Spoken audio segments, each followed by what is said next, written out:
একজন টাকাওয়ালা মানুষ, এই টাকাওয়ালা মানুষটার ব্যবহারটা কেমন হবে? টাকাওয়ালা মানুষটা তার ব্যবহারটা সুন্দর হওয়া লাগবে, তাহলে তার ওই টাকা পয়সার মূল্য থাকবে, টাকা পয়সার দাম থাকবে।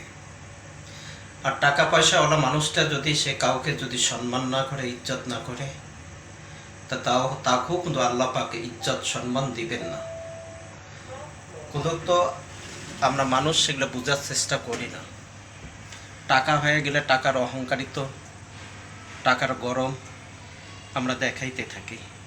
এই টাকার অহংকারিত, টাকার গরম আল্লাহ কিন্তু সেগুলো পছন্দ করেন না, এবং আল্লাহ পাক সেগুলো করবেন না।